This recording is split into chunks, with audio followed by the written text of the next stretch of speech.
বাড়িতেই তোমাদের আবির তৈরি করে দেখাবো।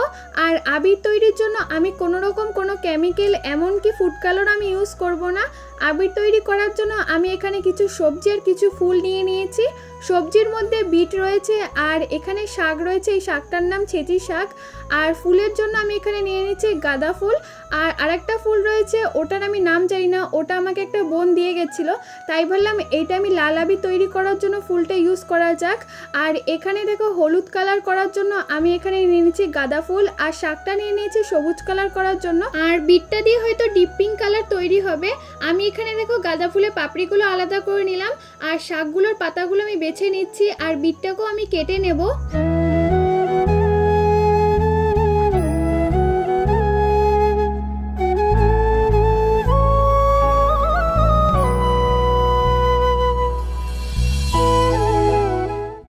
তারপরে এগুলোকে দেখো আমি ভালো মতো কেটে ধুয়ে নিলাম। আর এখন এগুলোর থেকে আমি রসটা বার করে নেব। আর রসটা বার করার জন্য আমি শিলনোড়াতে বেটে নিয়ে একটা কাপড় নিয়ে নিয়েছি, সেটা দিয়ে আমি রসগুলো ভালো মতো ছেঁকে নিয়েছিলাম। আর তারপরে দেখো হলুদ কালারের মধ্যে কিছুটা খাবারের হলুদ গুঁড়ো হয়, ওইটা দিয়ে দিয়েছিলাম যাতে ভালো একটু কালার আসে। আর আবির তৈরির জন্য মেন যে উপকরণটা দরকার সেটা হলো অ্যারারুট। তোমরা যদি চাও অ্যারারুটের বদলে কর্নফ্লাওয়ারও ইউজ করতে পারবে, কিন্তু আমি এখানে অ্যারারুটটাই ইউজ করছি। দেখো অ্যারারুটটা আমি কিছু চামচ প্লেটের মধ্যে ঢেলে নিলাম। তারপরে যে গাঁদা ফুলের রসটা আছে সেটা আমি অ্যারারুটের সাথে ভালো মতো মিশিয়ে নিচ্ছি। তারপরে এইরকম ভাবে আরো যে রসগুলো আমি তৈরি করেছিলাম, তো সব কালারের রসের সাথে আমি অ্যারারুটটা ভালো মতো মিশিয়ে নেব।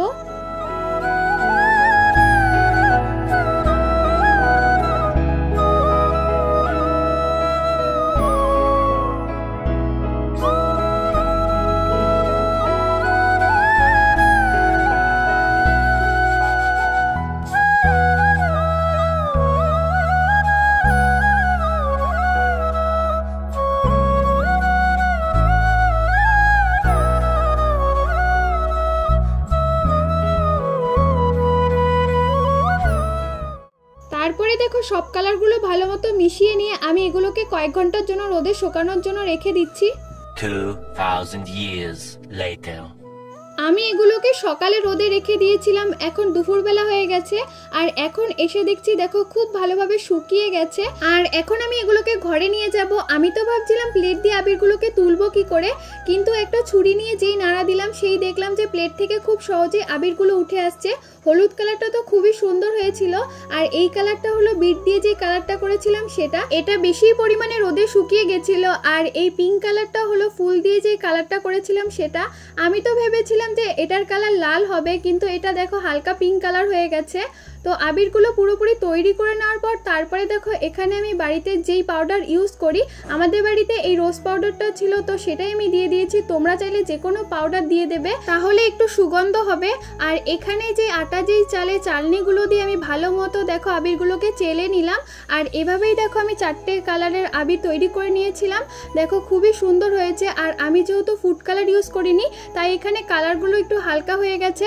তোমাদের এই বাড়িতে তৈরি আবিরটা কেমন লাগলো অবশ্যই কমেন্ট করে জানিও। ভালো লাগে একটা লাইক করে দিও। তোমরাও চাইলে বাড়িতে এরকম সহজে আবির তৈরি করে নিতে পারবে। তো আজকের ভিডিওটা এই পর্যন্ত, আবার দেখাবে নতুন কোনো ভিডিওতে। আর চ্যানেলটাকে সাবস্ক্রাইব করতে কেউ কিন্তু ভুলো না। আজ আসি, সকলকে টাটা।